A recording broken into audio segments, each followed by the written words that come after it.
Hi, this is Daniel with Cyclery, and today I'm going to show you how to adjust a Shimano mechanical 10-speed road derailleur.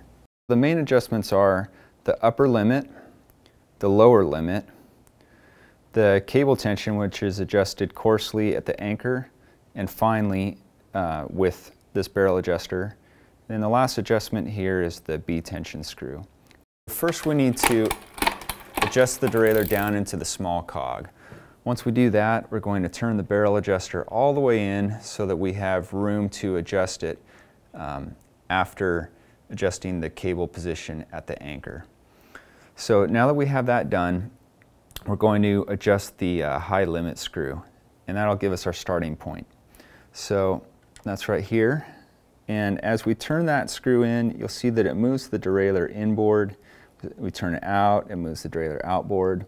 So what we want to do is we want to go for a position that's going to put that upper pulley right underneath this small cog and just barely outboard. And that'll give us our starting point. Then we loosen the cable anchor, pull the cable tight, then tighten that anchor back down. And then we can start playing with our index next. So we'll start shifting the derailleur, and you notice how it's not going. It's not shifting very good either way. So that means that we need to tighten up this barrel adjuster in order to get it to move cleanly. So that's going to adjust our index and where it's going to stop on each gear.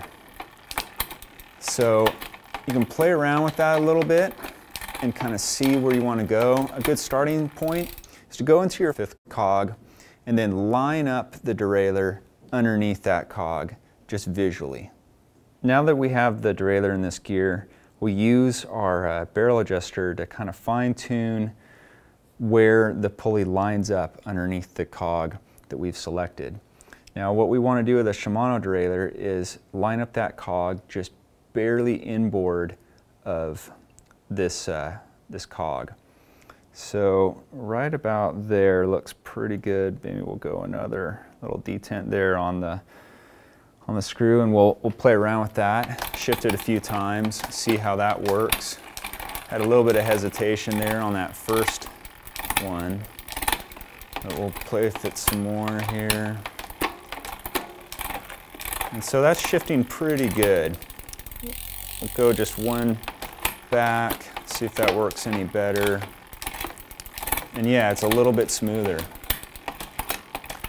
So we'll stop there and we have our index set. Now it's time to adjust our lower limit. So we'll shift the derailleur into the largest cog, and we want to have the derailleur line up underneath this cog, and turn the low limit screw here. And now I can feel we're against the limit already. You'll feel some resistance when you go to turn that in. And that's good because we don't want it to overshift at all. We want to make it impossible for the derailleur to shift into the spokes. So you can shift it down and shift it up and see if it is able to go into that gear smoothly without hearing any clicking. If it's clicking, it probably means that you have the screw in too far and it's having trouble staying in that cog and it's wanting to shift back down. So you can kind of play with that. Obviously, if it shifts into the spokes, you've gone way too far.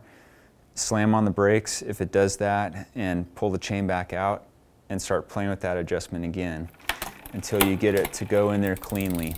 And so it's pretty easy if you start off just lining it up as we did. You'll get it right almost every time right off the bat. The final step is to adjust this B tension screw here. That's going to adjust the angle on the derailleur relative to the cassette. So if we turn this screw in, it's going to pull the derailleur down. So if you have a larger cassette, you'll need to do that. Now, what we want to do is have it be as close as possible to the cassette without the derailleur kind of bouncing off that cog. Having it in there close is going to make the derailleur shift quicker, and it's also going to make your chain and cassette last longer. So you're probably going to need to play around with it just a little bit to check that adjustment and make sure that it goes into that large cog without, if it's in the wrong spot, you'll hear kind of a grinding noise as it shifts up into that large cog. So we've got it just right here. So that's how to adjust a Shimano mechanical road derailleur. If you have any questions, email us at info@cyclery or just give us a call.